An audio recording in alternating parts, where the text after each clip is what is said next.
খুবই ফেক। আমার একমাত্র আইডি হচ্ছে রিতা পারিয়া রিচি সোলাইমান। এটা ছাড়া আমার আর কোনো আইডি নাই, ফেসবুক নাই। তো যারা করছে তারা কেন করছে বা কী উদ্দেশ্যে করছে আমি জানি না। আর আমি কখনোই কোনো রাজনৈতিক কথাবার্তা আমি বলি না। আর আমি খুবই অযান্ত্রিক মানুষ। আমি এগুলো আসলে এই যে অনলাইন ভিউজ ফলোয়ার্স এগুলো আমি বুঝি না।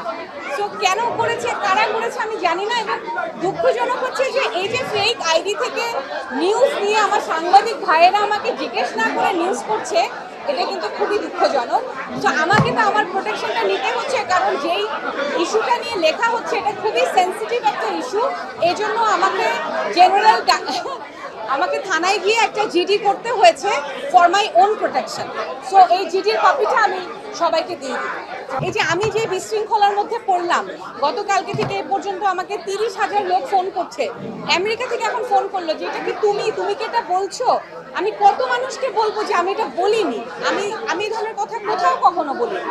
আমার আইডি ফেসবুক আইডি অরিজিনাল যেটা, সেটাতে যদি আপনারা ঢোকেন তাহলে কিন্তু দেখতে পারবেন যে এখানে আমার নর্মাল বাচ্চাদের পোস্ট, রেগুলার পোস্ট, আমার বিজনেসের পোস্ট ছাড়া কিছুই নাই। এবং আমি কোথাও কেউ যদি এই ধরনের এভিডেন্স দিতে পারে যে আমি কোথাও এই ধরনের কোনো কথা বলেছি, তাহলে সত্য মানে সে সত্যটা তো সামনে আসবে। আমি তো এরকম কথা কোথাও কখনো বলিনি। আমি আশা করি যে মানুষের নৈতিকতার জায়গাটা, আমার কাছে মনে হচ্ছে যে নৈতিকতার জায়গা থেকে আমরা সরে যাচ্ছি, সেই জায়গাটাকে আর একটু ঠিকঠাক জায়গায় আনা। নৈতিকতার জায়গায় আমরা যেন ঠিক থাকি, ভ্যালুজের জায়গায়, এথিক্সের জায়গায় আমরা যেন আর একটু ঠিকঠাক হই।